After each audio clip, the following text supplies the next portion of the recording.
In this video, I'm going to show you a cloth book that I made for my son, and hopefully this will inspire you with all kinds of ideas for making your own. If you like this video, then you're also going to want to check out part 1, where I show you the cloth book that I made for my daughter, and I'll leave a link to that below. Let's get started. First, we have a really cool toggle button closure. And the first page is like an underwater scene. On one side, we have sea otters because I love them. I just think they're so adorable. And on the other side, we have yellow submarine theme because I love that too. For the clam, I just sewed some little buttons inside of there to look like pearls. I created all of the animals out of felt, and the little baby otter snaps on and off of the mom, as well as some other items that can be found in the treasure chest that has a magnetic snap. And you can put whatever treasure you want inside of the chest. I've got a little crystal and a shell, and there's also a sea star and urchin that snap onto the mom. And the little yellow submarine is embroidery on felt, and it's attached to a ribbon so that you can just make it swim across the sea. Here's a few up-close pictures so that you can see the details. And what I want you to notice right here is how I've used different fabrics to create this creature. And I used Dritz fray check around the edges to keep the fabric from fraying.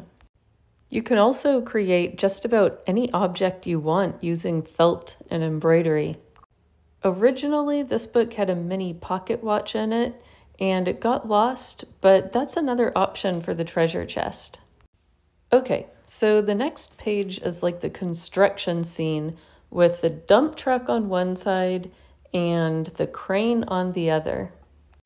The dump truck is secured with a snap and it's movable, and inside of it are some pieces of brick and wood for building. And then there's a little guy inside of the window flap. And the crane on the other side is operated by a ribbon pull so that you can lift the steel bar. And then the wheels are attached with buttons for practicing buttoning skills. I found both of these ideas on Pinterest, so that's a really great place to look for ideas. And next up, I had to include a sushi page because everybody in my family loves sushi. There's a little pair of kid-friendly chopsticks so they can practice that kind of thing, and inside of this wrap is all of the food pieces that they can play with.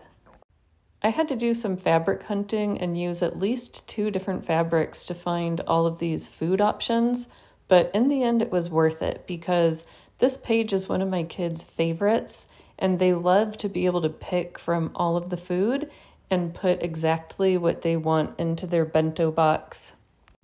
And I want to show you a close-up of this teapot because I love how it turned out. And I just used one of my kids' old jackets.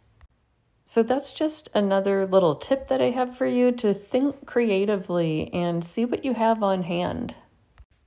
Okay, so the next page is an Arctic Inuit scene.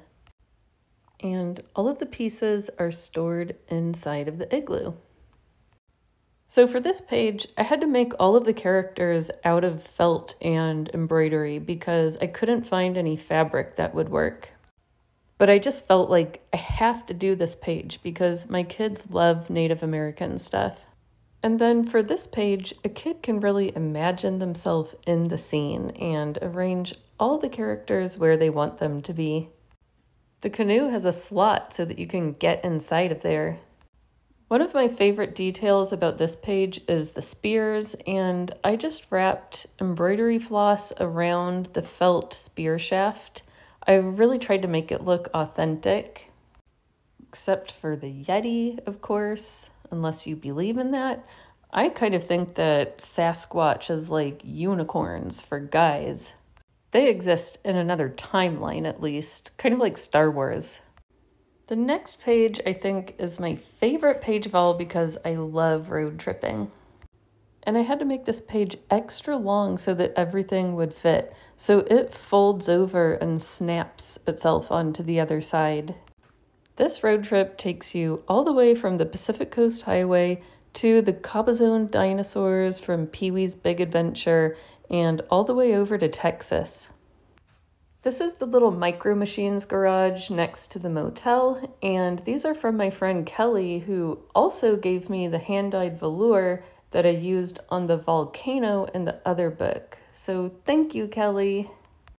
I want to show you a close-up of the road signs because I really thought that I was going to be able to find patches online, but I couldn't.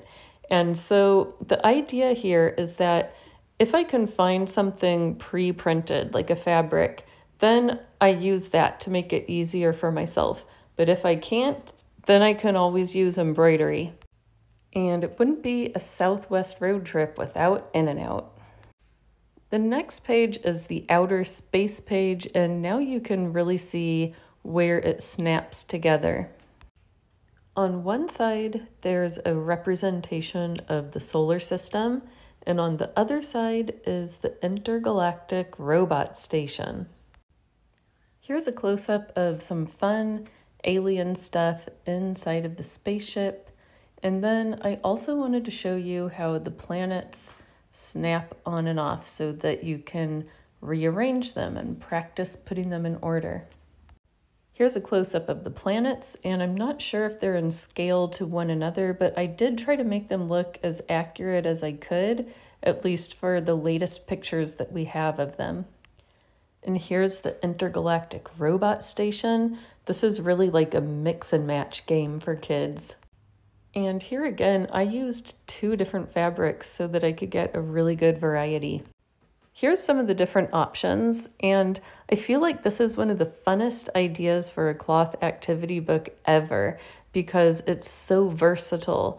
You could use different kinds of vehicles or fantasy creatures or animals or costumes. Here's a couple of close-ups of the outside. I had to call that one little robot Twiki because Twiki was my favorite character on Buck Rogers when I was a little girl. Thank you so much for watching, and I just want to end this video by reminding everyone that when you put this much time and effort into a gift for a child, you're telling them that they are special and they are loved, and you're letting them see the magic in life. And it's always a really great idea to put their name on the book like I did, because that's telling them like 1,000 times more how special they are to you.